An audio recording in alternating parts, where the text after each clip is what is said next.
Mystery Time.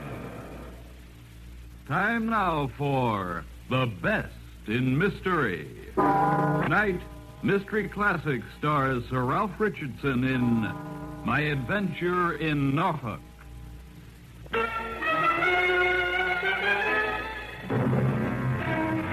Here's Sir Ralph Richardson, and Mystery Time presents him now, transcribed in the adventure classic My Adventure in Norfolk by A.J. Allen.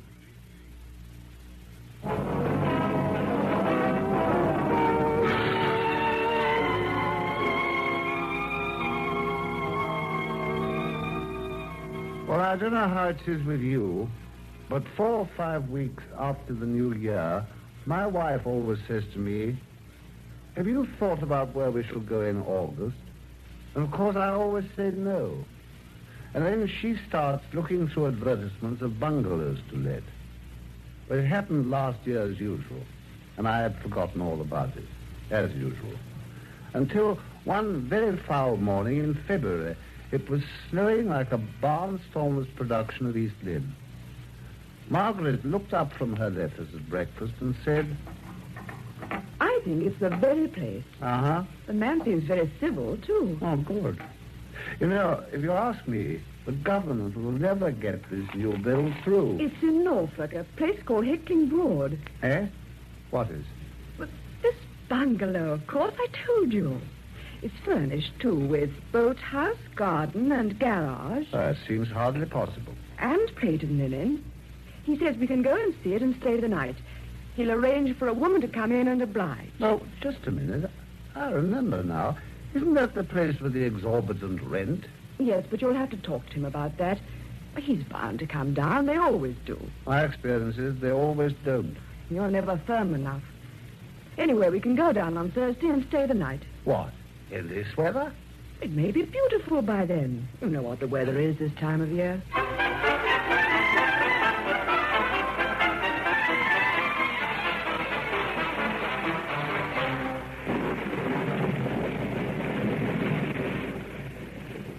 Between then and Thursday, the weather did everything it does at any time of the year. But when the train battled its way into Potter Higham Station, and we stood shivering on the platform, it was settled again, snowing hard. Fortunately, the car I'd ordered was waiting, and the 5-mile drive to the bungalow, which seemed to be in the most desolate spot on earth, was accomplished with no more than average hazard. I was apprehensive in case the woman who was to oblige should have proved disobliging, but my fears were groundless.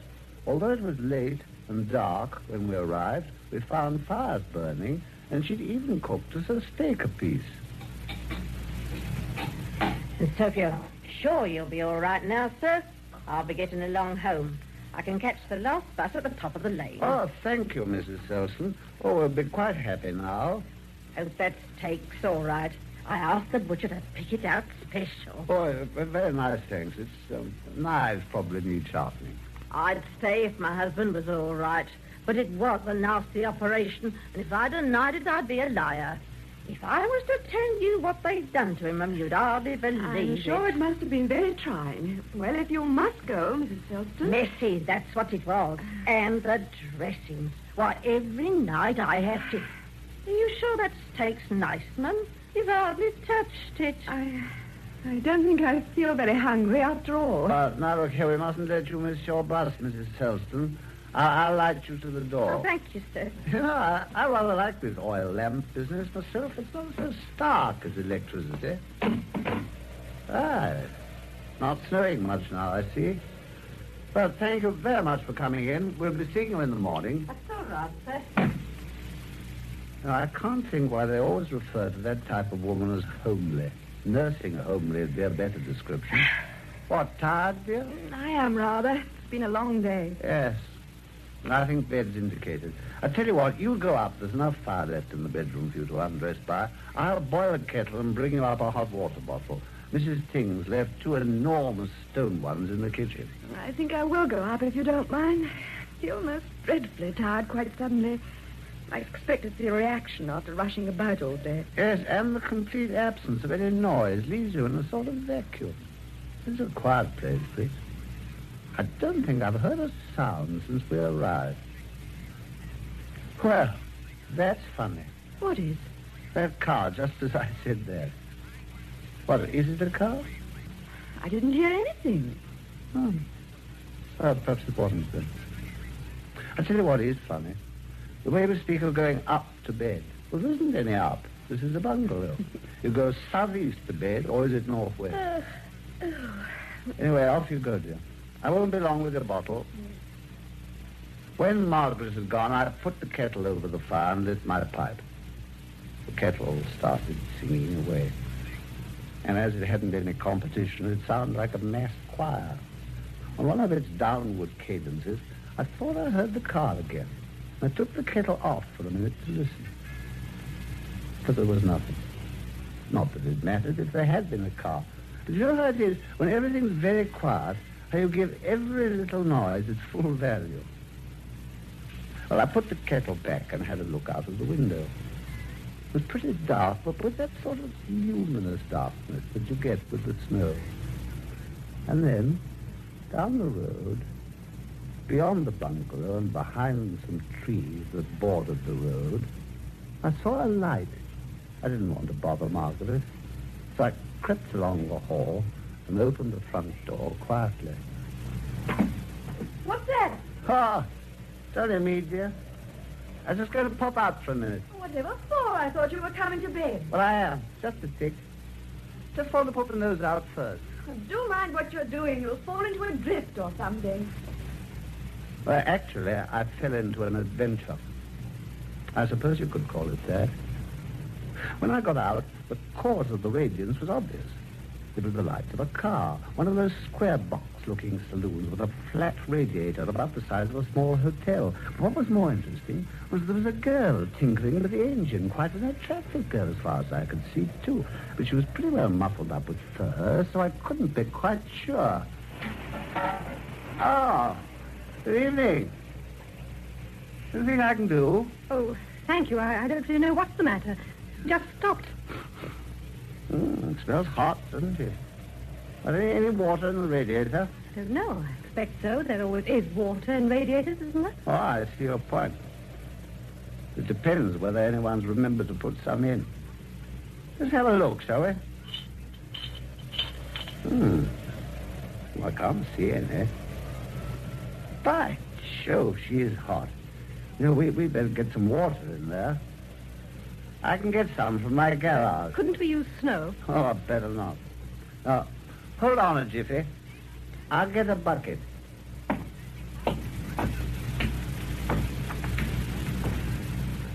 By the time I got back with a bucket of water, she'd found a funnel. And so I poured a little water into the radiator.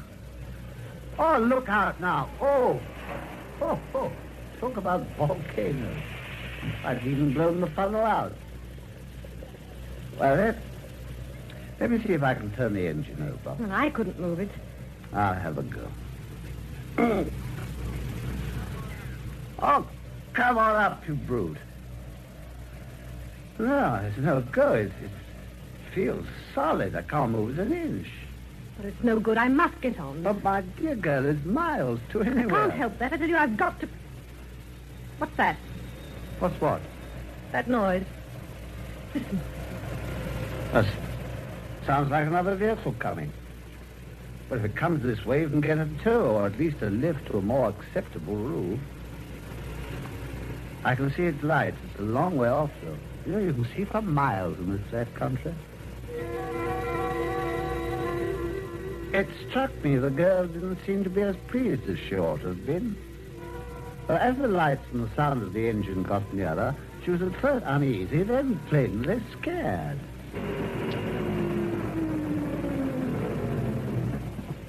Hello there. What's up, Gov? Skidded? Oh, broke down, have you? Well, this lady has. Pretty completely, too. She's seized up solid. I mean, the car has. I wonder if you could help with a tow or a lift. Well, I'm going to Norwich. I could give the lady a lift that far if she liked. But what about the car? Well, I tell you what, if you can give me a hand, we could push it into the garage for tonight. There's no car in it. And then, Miss, if you could send for it in the morning, but not too late, though, because I'm going to London. I suppose that's what we'll have to do.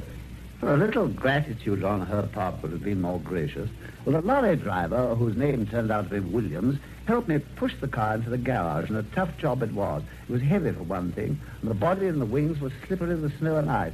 The girl made no attempt to help. She just fussed around as though she thought we might run off with the beastly thing.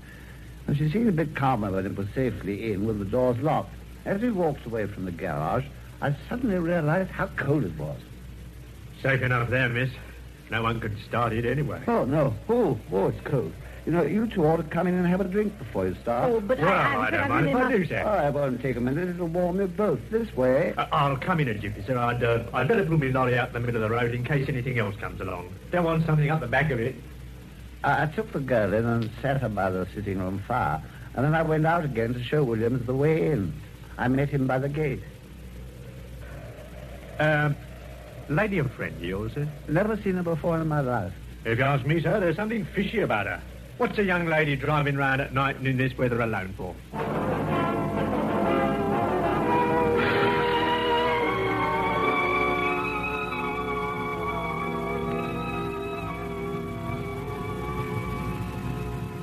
I mixed 3 whiskies and water. There wasn't any soda.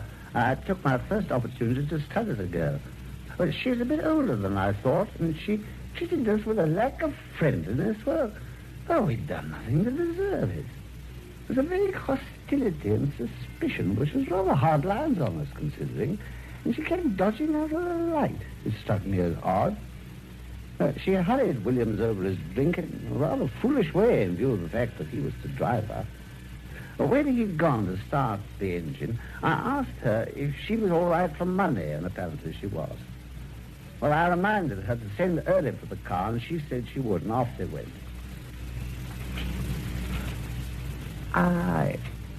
You asleep, dear? Hmm? No. I believe I dozed for a minute. Why did you go out? Yes. I thought I heard something. I went down to see. I was right to it. It was a car broken down outside, and the girl all on her own. I gave her a drink, but she wouldn't stop. She's gone off to Norwich in a lorry. The girl wouldn't stop. Where's her car? We've shoved it in the garage. But you must have been gone for hours. Why didn't you wake me up? I told her about it and the way the girl had acted and how she'd been anxious to get away. Then Margaret said something which made me think. I think the whole thing's most peculiar. Peculiar? Well, funny you should say that. The lorry chap said it was fishy. Look here. Where did she come from? This is an unimportant road, not one you'd normally take. No, unless you were avoiding people. If you were driving a stolen car, for instance. A stolen car? Well, I never thought of that. You wouldn't. It was a girl. If it was stolen... By Joe, I'm going to have another look at that car. No, don't you move. I'll slip out and I'll look at it again. That car may hold the clue to the whole fishy business.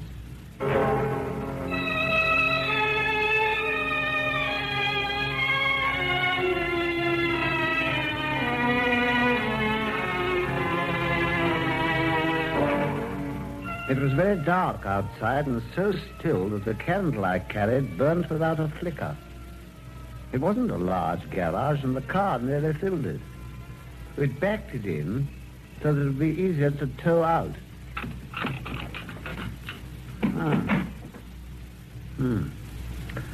Not the sort of car I'd pinch. That engine's still warm. Well, I've seen the engine. There are no clues there. Now, if I can squeeze along the wall, I can get a peep in at the back. Hello, frosted windows. Oh, no, of course not. It's rail frost. I wonder if there's room to open the door. Of course, it would open away from me. Hey, don't shout. You're pinning me against the wall. I didn't know anyone was there. Good heaven. It wasn't pushing. He was as dead as a doornail.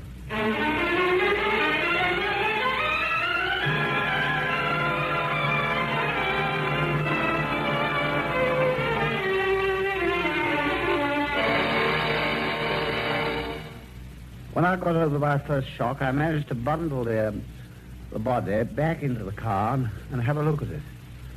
It was the body of a tall man with a moustache and evidently been propped up on the floor against the door so that as soon as I opened the door, it had slumped out. He was tall and thin, dark, dressed in tweeds and a raincoat, no papers in the pocket. There was a note case with £9 in it. No tailor's name on the clothes, nothing whatever to give any clue of his identity. But it was obvious why he was dead. There was a bullet hole under his right shoulder blade. Someone had shot him from behind, and I guessed the bullet had gone through into the lung. Well, what was I to do? There was no phone in the house. The nearest police station was probably miles away, and I had no transport. Besides, there was Margaret. I couldn't stroll off and leave her alone. There was no night to drag her around with me, round the countryside. In the end, I shut the car door again, carefully locked up the garage, and went to bed. What on earth have you been doing? What an age you've been. I'm sorry, darling, sorry. Well, did you find anything? Yes, I found something in the back of the car. What was it? I found £9. £9? In the back of the car? Yes, in the back of the car, in a wallet. Oh, how extraordinary. She must have forgotten all about it. Yes. I wonder if she did. Well, how do you mean? I was just wondering. What did you do with it? Well, I left it there. I thought it was best. After all, it's none of my business. But there's nothing we can do about it now, is there? No. No. Well, then, let's go to sleep. Good night. I'm so tired.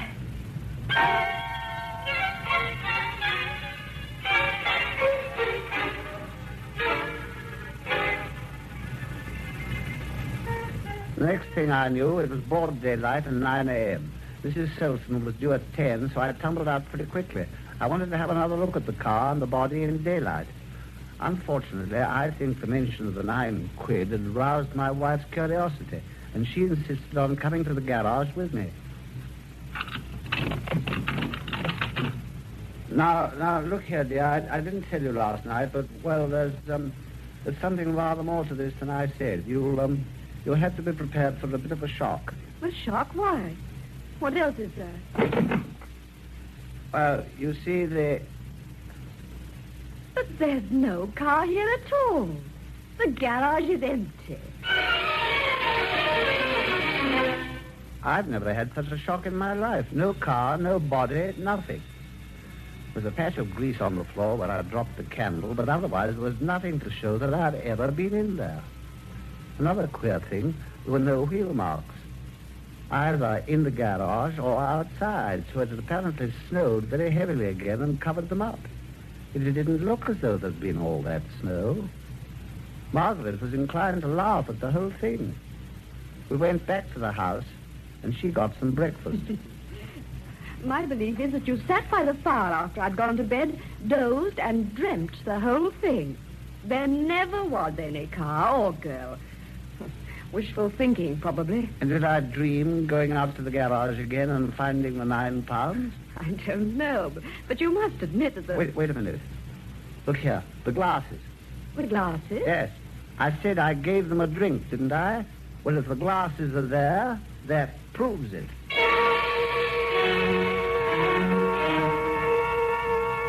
I was in that drawing room like a shot. The glasses were there, 3 of them, just as they'd left them. So I had been right. But I still didn't say anything about the body. The mystery was quite mysterious enough already. Besides, an idea was forming at the back of my mind, and I wasn't ready to talk about it. But if there was a car and a girl came back and took it, how did she do it without waking us? Well, the garage is so close to the house, and we're not heavy sleepers. She couldn't have done it alone anyway. It wouldn't have started. So it had to be either towed or pushed, neither of which could be done by one person. What are you going to do with that glass? Why have you wrapped it in your handkerchief? I'm going to take it away with me. Well, I didn't say a word to Mrs. Selston about our night's fun and games, but I settled up with her, and soon after that, our previously ordered car came to drive us to the station. On the way, I called on the landlord of the bungalow and told him we'd let him know about taking it. Neither Margaret nor I could make up our minds just then whether we wanted to see the place again or not. I had the girl's glass with me, carefully packed in that biscuit tin. And when we reached Liverpool Street... Taxi? Yes, all right, sir. All right. Scotland Yard.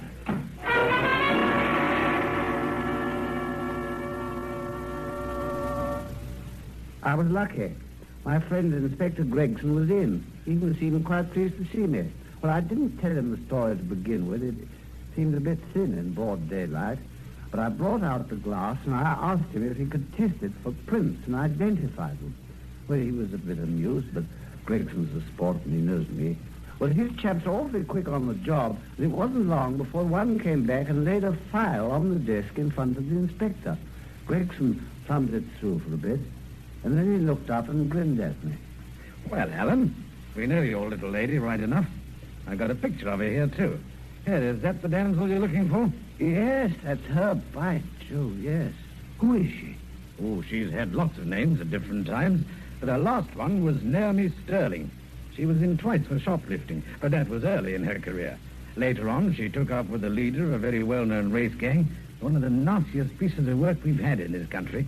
Here, there's a picture of him, too. Here it is. Good Lord, the body. What? No, it doesn't matter for a minute. No, go on.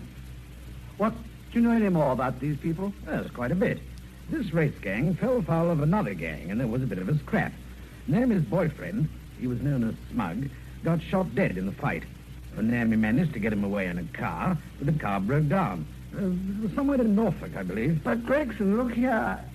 Oh, well, go on. Well, it seems that she left the car and the dead man in a garage belonging to some simple oaf that she'd kidded into helping her.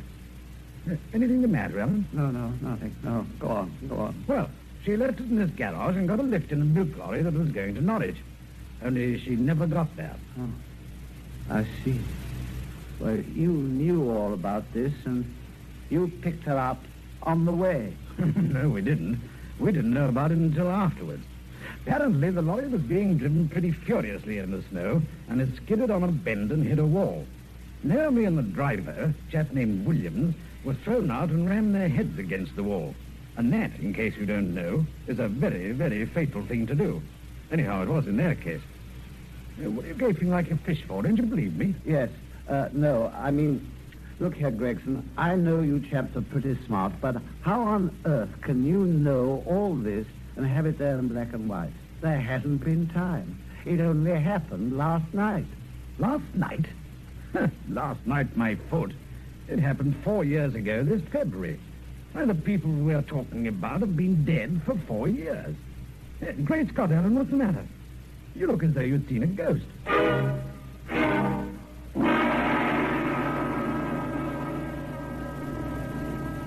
And that was the end of my adventure in Norfolk. But just think of it. I could have stuck to that 9,000.